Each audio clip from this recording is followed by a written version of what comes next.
महाराज जी, आपके चरणों में कोटि कोटि प्रणाम। महाराज जी, मेरा प्रश्न है कि सेवा से ज्यादा मानव और जीव जंतु सेवा में ज्यादा अच्छा लगता है इनको, मतलब भगवान की सेवा से जीव हाँ, जंतु की सेवा कोई ज्यादा अच्छा लगता हाँ कोई बात नहीं, पर उसमें भी भगवान मानो।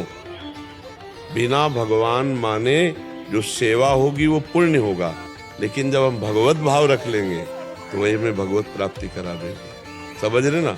हम जीवों में भगवान देखें कि हम कबूतर को दाना दे रहे हैं तो मेरे भगवान कबूतर के रूप में है, इसके अंदर भगवान बैठे हुए ना। बिना भगवान के तो चल ही नहीं सकता। तो हम भगवान को देखने की चेष्टा करें, सब में भगवान है। तो ऐसा मानकर हम पशु पक्षी किसी की सेवा करें।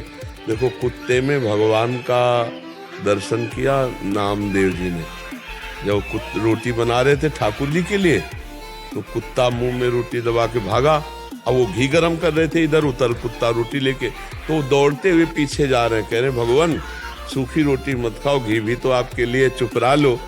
और एकाग्र होके देखा कि भगवान, तो वहीं विट्ठल भगवान प्रकट हो गए। विट्ठल भगवान प्रकट हो गए।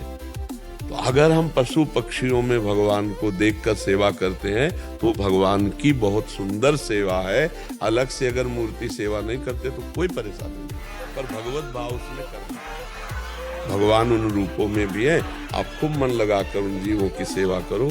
किसी जीव को कष्ट ना पहुंचाना और सुख पहुंचाना, ये सबसे बड़ी भगवान की सेवा है। इसीलिए हम उन लोगों से प्रार्थना करते हैं जो लोग मांस खाते हैं, पशु पक्षियों का, जीवों का, कि आपका जैसा शरीर प्रिय है ऐसे हर जीव का शरीर प्रिय है। और आप दूसरों का मांस उबाल के काट के खाते हो तो आपकी दुर्गति पक्की। आपके शरीर को बहुत कष्ट होगा, बहुत पीड़ा होगा। एक आदमी जिंदगी में कभी कोई पुण्य नहीं किया था, पर उसके मन में आता तो एक रोटी का आटा लेकर मछलियों को ऐसे जल में पवाता जाके।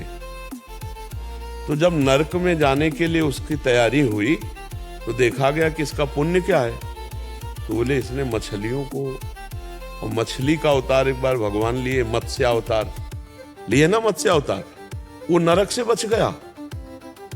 और जब उसको दोबारा मनुष्य बनाया गया तो उसने पशु पक्षी जीव जंतुओं की खूब सेवा करना, कि एक मछली के दाना आटा खवाने से मैं नरक से जाने से बच गया और मुझे पुनः मनुष्य शरीर मिला, अब चांस नहीं खोएंगे। तो ये बहुत बड़ी बात है। जीव जंतुओं की जो हत्या करके शरीर में अपने, ये सब राक्षसी प्रवृत्ति, बड़ी दुर्गति प्राप्त होती है। बहुत भाई लोग छोड़ दिए हैं, और कुछ लोग छोड़ तो दे ही दोगे, शरीर ही छूट जाएगा तुम्हारा, तो ये सब हाँ छूट तो जाएगा। ये सब अभी मान लो तो सदगति हो जाएगी, ना मानोगे तो दुर्गति होगी। छूट तो जाएगा ही, छूटेगा तो है ही। जी बहुत बढ़िया, आपको पशु पक्षियों की सेवा करो।